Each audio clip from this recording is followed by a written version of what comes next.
আসসালামু আলাইকুম শিক্ষার্থী বন্ধুরা, আজকের ভিডিও টপিকস হলো অ্যাকাউন্টিং সেকেন্ড পেপারের 8 নাম্বার চ্যাপ্টার মজুদ পণ্যের হিসাব রক্ষণ পদ্ধতি। এই চ্যাপ্টারের মাল খতিয়ান প্রস্তুত করো ফিফো পদ্ধতি অনুসারে। আগে আসলে আগে যাবে, মানে গোডাউনের যে প্রোডাক্টটা আগে ঢুকছে সেই প্রোডাক্টটা আগে চলে যাবে, এটা হলো এটার মূল বিষয়। তো চলো আমরা সমাধান করি। কলাম দিব আমরা তারিখ, বিবরণটা হলো ঐচ্ছিক, তুমি চাইলে দিতে পারো না দিতে পারো। দেন এখানে ক্রয় জিনিসটা লিখতে পারো অথবা প্রাপ্তি লিখতে পারো বা আগমন লিখতে পারো। এত কিছু না লিখে তুমি প্রাপ্তি লেখাটা সবথেকে বেটার। দেন এইখানে লিখবো আমরা ইস্যু বা বিকৃত পণ্যের ব্যয় বা নির্গমন। তো এত কিছু না লেখে এখানেও ইস্যু লেখাটা বেটার, আর এখানে উদ্বৃত্ত জের বা ব্যালেন্স তুমি যেটা লেখো। দেন এইখানে আমরা সেগুলো এখন ক্যালকুলেশন করবো। প্রথমে দেখো ছিল কোশ্চেনের মধ্যে 1 তারিখ প্রারম্ভিক উদ্বৃত্ত 600, প্রারম্ভিক উদ্বৃত্ত 600 কেজি, প্রতি কেজির তার টাকা হলো 10 টাকা। তাহলে আমরা প্রথমে লেখো প্রারম্ভিক উদ্বৃত্ত। তাহলে আমরা প্রথমে 1 তারিখ লিখে এখানে লিখবো প্রারম্ভিক উদ্বৃত্ত কতটুকু ছিল, 600 একক 10 টাকা রেটে, তাহলে 6000 টাকা গুণ করলে হবে এটা। এখন আমরা কিন্তু বলছিলাম প্রাপ্তি হইলে এই কলমে বসাবো, তো এখানে প্রারম্ভিক উদ্বৃত্ত মানে আগের ছিল, তাহলে এটা প্রাপ্তি না, তাই আমরা এই কলমে বসাবো না, আমরা এই কলমে ডিরেক্টলি উদ্বৃত্ত কলমে বসাবো। একমাত্র প্রারম্ভিক উদ্বৃত্ত বা জের বা ব্যালেন্স যেটা থাকে সেইটাই আমরা এখানে ডিরেক্টলি উদ্বৃত্ত কলমে বসাই, এই দুটার মধ্যে কোথাও আসে না। দেন 5 তারিখে ছিল ক্রয় 500 কেজি 12 টাকা রেটে, তাহলে 500 কেজি 12 টাকা রেটে ক্রয় আমরা এখানে প্রাপ্তির কলমে দিব, মানে এই কলমটা দেবো। এখানে আমরা তোমার প্রাপ্তি লিখবা, ক্রয় না লেখা বারবার বলতেছি, তাহলে তোমার জন্য বেটার হবে। তাহলে এখানে লেখলা ক্রয় কত একক, 500 একক, কত টাকা রেট 12 টাকা করে, 500 গুণন 12 তাহলে 6000 টাকা। তাহলে এই প্রথমে আগের যে ব্যালেন্সটা ছিল প্রথমে সেই ব্যালেন্সটা বসাবা, এটা হলো নিয়ম। দেন দ্বিতীয় যেটা তুমি ক্রয় করছো সেটা এখানে বসাবা, তাহলে হুবহু যেমন ছিল। দেন হলো 10 তারিখ ইস্যু 700 কেজি। ইস্যু করার সময় মূলত ফিফো বা লিফো এটা চিন্তা করতে হয়, কারণ ইস্যুর সময় কিন্তু রেট দেওয়া থাকে না, আর রেট দেওয়া থাকলেও আমরা সেই রেটটা নিব না, এটা হলো রুলস।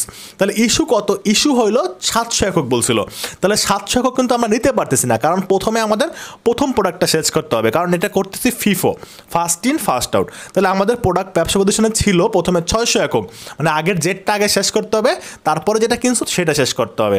তাহলে প্রথমে 600 একক, এখানে 600 একক বসাই দিবা, আরও লাগবে 100 একক, ওই 100 একক নিতে হবে 12 টাকা রেটে, আর 600 একক নিতে হবে 10 টাকা রেটে, কারণ আগে এই লটটা শেষ হবে, মানে 10 টাকার লটটা শেষ হবে, তারপরে 12 টাকার লটটা তুমি শেষ করবা। তাহলে প্রথমে 600 একক 10 টাকা রেটে 6000 টাকা, আরও যেহেতু 700 হইতে আরও 100 লাগবে, তাহলে সেই 100 নিব আমরা 12 টাকা রেটে, তাহলে হয় 1200 টাকা। টোটাল কিন্তু 700 একক হইলো।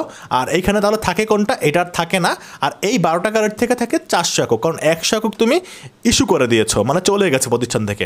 তাহলে রয়েছে 400 একক 12 টাকা রেটে 4800 টাকা। দেন সেম ক্রয় 400 কেজি 13 টাকা রেটে, সেম আগে যে ক্রয়টা করছো একই প্রক্রিয়ায় ক্রয় লেখে এখানে প্রাপ্তির কলমে বসাবা 413, এবং 400 গুণ 13 গুণ করলে হয় 5200।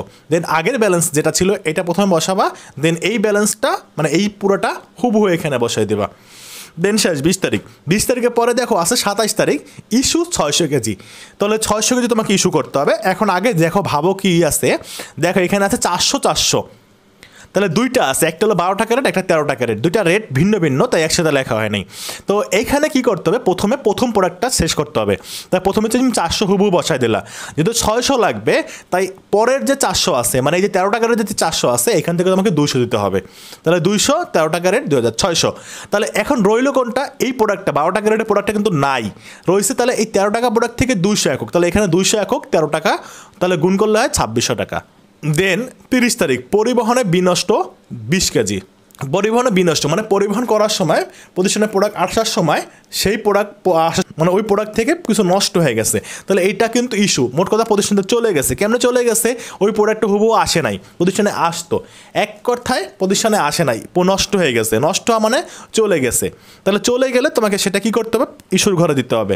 কিন্তু তার আগে দেখো একটা তারিখ লেখা আছে 20 তারিখ।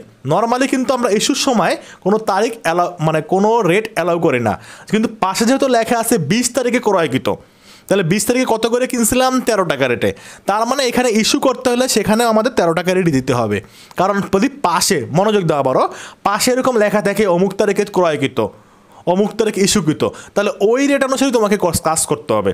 তো যেহেতু 20 তারিখ উল্লেখ করা আছে, তাহলে 20 তারিখের রেটই তোমাকে এই প্রোডাক্টগুলো ইস্যু করতে হবে। তাহলে 20 তারিখে কত ছিল রেট, 13 টাকা রেট, এই 13 টাকা রেটে 20 কেজি তোমাকে ইস্যু করতে হবে। এখন একদম হুবহু দিয়ে দিচ্ছে, তোমার আর কোনো চেঞ্জ করার অপশন নাই। কিন্তু বাই ডিফল্টে কিন্তু এখানে 13 টাকাই হয়, কিন্তু তোমাকে সেটা দেখার বিষয় না। তোমার ব্যবসা যেহেতু বলা আছে 20 তারিখ, তাই 20 তারিখে যে 13 টাকা রেটে প্রোডাক্ট ছিল সেই প্রোডাক্ট থেকে চলে গেছে 20 একক, তাহলে গুণ করলে হয় 260 টাকা। আর যেহেতু এখন 200 একক প্রোডাক্ট নাই, কারণ একই রেট থেকে প্রোডাক্ট চলে গেছে, তাহলে প্রোডাক্ট আছে কত আমাদের কাছে আছে 180 একক, 13 টাকা রেটে গুণ করলে হয় 2340 টাকা। এইটা ছিল ফিফো পদ্ধতি। শিক্ষার্থী বন্ধুরা, তোমরা এটা ভালো মতন যদি বুঝতে চাও আবারও পজ করে বারবার দেখো।